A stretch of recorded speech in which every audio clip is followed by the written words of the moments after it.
Ladies and gentlemen, I extend my warm greetings to all of you. It is my honor to be invited to this conference. My name is Lai Wang, and I am delighted to have the opportunity to share our team with you. They are Shenshen Diu, Gongpeng Zhao, Shuping Yang, and we are from Institute of Advanced Technology, University of Science and Technology of China. Today, I will mainly present the accomplishments we achieved in the VizWiz Orbit Few Shot Challenge 2023. Here is an overview of the content I will be presenting in this report.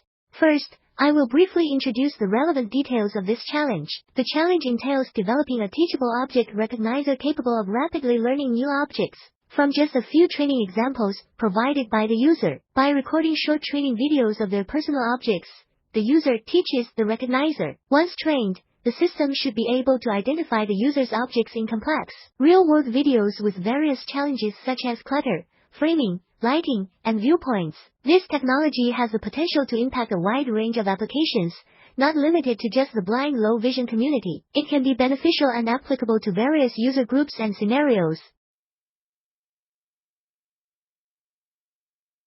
Next, I will introduce the Orbit dataset that we used in this competition. Unlike other datasets, Orbit show objects in a wide range of realistic conditions, including when objects are poorly framed, occluded by hands and other objects, blurred, and in a wide variation of backgrounds, lighting, and object orientations. Compared to other datasets, the Orbit dataset has the following characteristics. It consists of video frames, the task is random shot way, and it is exclusively collected by blind individuals. Additionally, the data collection process took place in two controlled environments.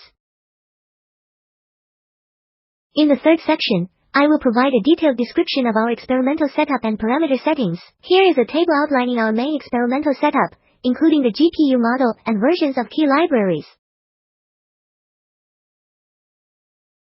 Here is a table outlining the main parameter settings we use for training.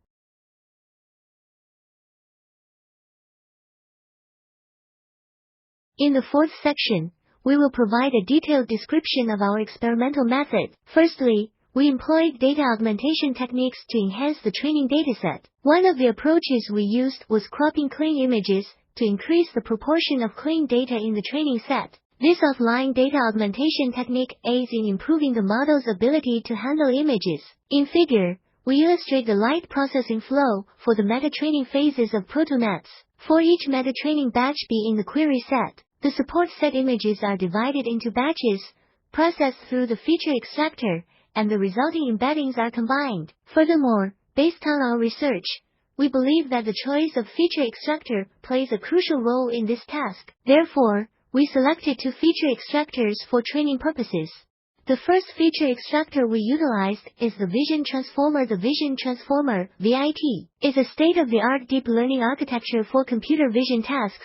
It replaces traditional convolutional layers with self-attention mechanisms, allowing for efficient and effective feature extraction from images. The second feature extractor we utilized is the EvaClip feature extractor. EvaClip is a state-of-the-art deep learning model specifically designed for visual representation learning and feature extraction. Finally, we compiled the accuracies of the models using different feature extractors for the 17 users, and further improved the accuracy through model fusion.